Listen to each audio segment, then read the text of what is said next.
If I asked you what was common between these very illustrious names, what would you say? Mr. Kumar Mangalam Birla, Mr. Motilal Oswal, Mr. Suresh Prabhu, Mr. Shekhar Kapoor, Mr. Piyush Goyal, Rakesh Junjunwala. What do you think is common between these people from very diverse walks of life and professions?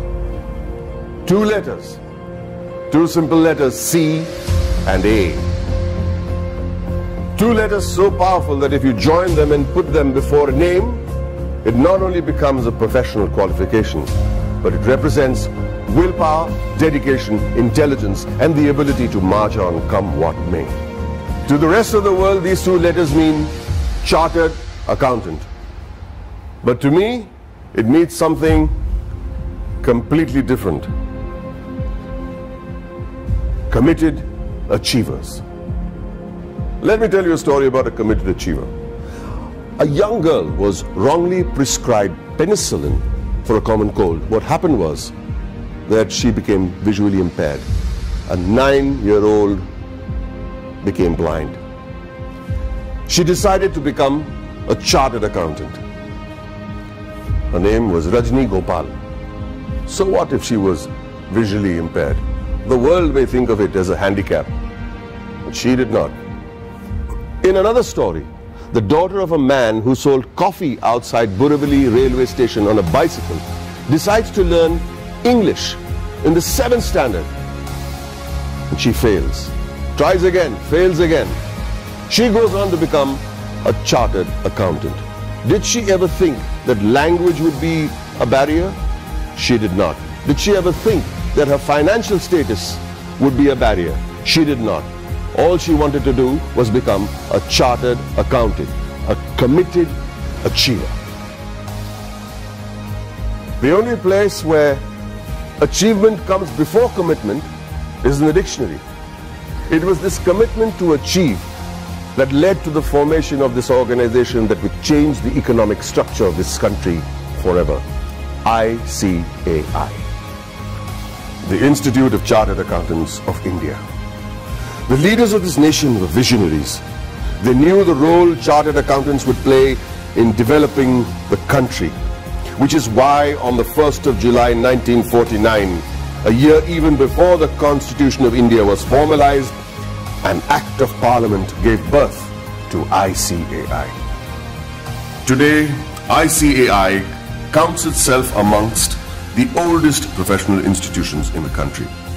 Born as a regulator of accounting profession to aid the economic growth of the nation, it is the second largest professional accounting and finance body in the world in terms of members, with a current roster of about 2.5 lakh members and counting as I speak, with a presence of about 71,000 female chartered accountants and 3.5 lakh girl students.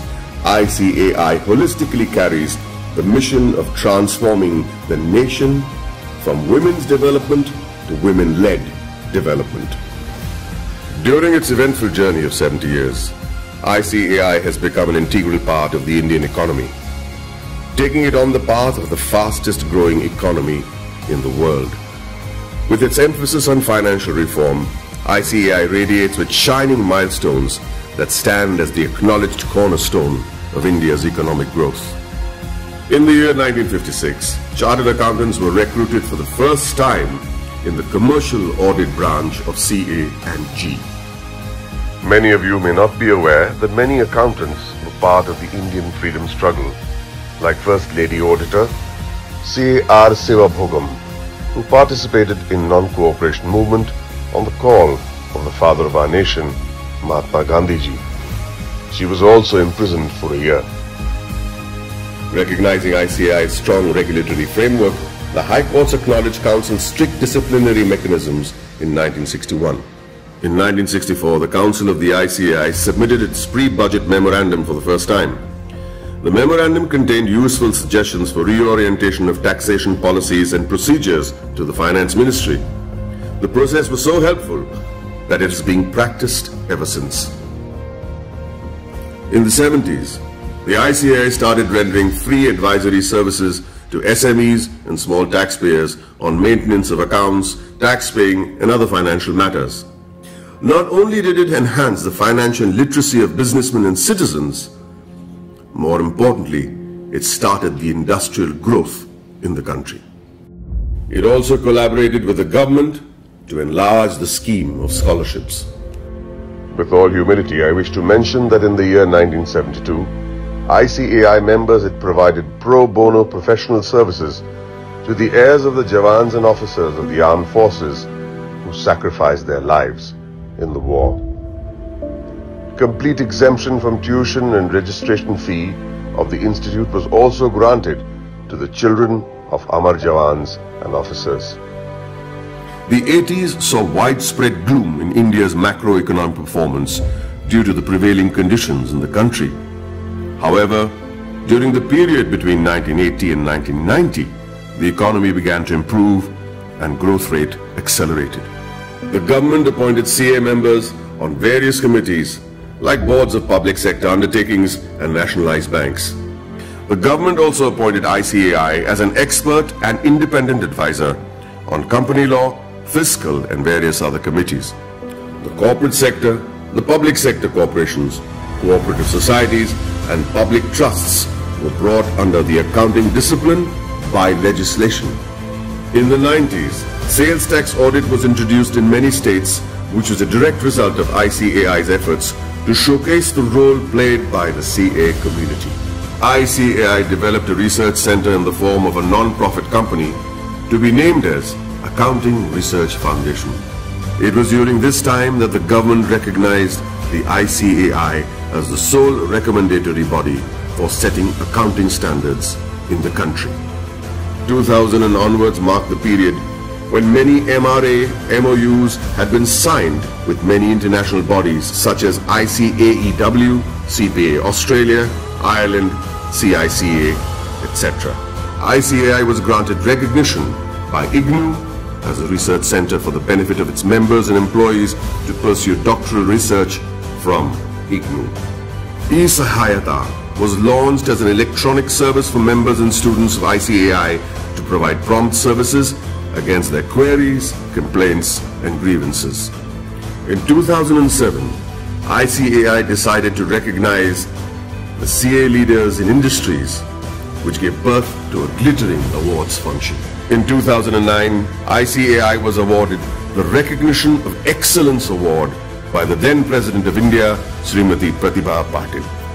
In the year 2014, the Honorable Prime Minister of India, Sri Narendra Modi, nominated ICAI for the Swachh Bharat Abhiyan. Under the banner of Swachh Bharat Abhiyan, Swachh Vidyalaya Abhiyan was launched in the year 2015 to provide separate toilets for boys and girls in all government schools throughout the country.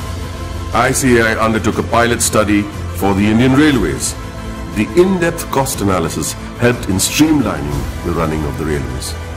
Considering the importance of the legislation, namely black money, and the imposition of Tax Act 2015, CBDT decided to go all out and conduct workshops with ICAI to clarify any doubt the assessees may have had.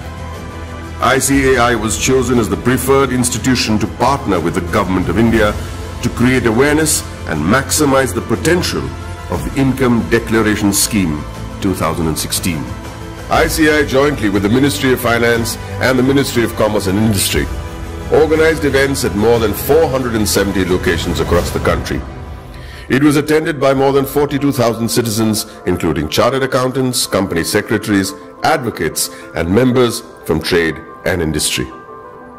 ICAI's contribution to the scheme was acknowledged by Shri Arun Jaitley, Honorable Minister of Finance and Corporate Affairs. For the benefit of its members, ICAI established the Indian Institute of Insolvency Professionals of ICAI. ICAI extended its technical and infrastructural support towards the accounting reforms of various government offices. This meant moving from cash to accrual system of accounting after assessing the tremendous positive impact on national financial reporting.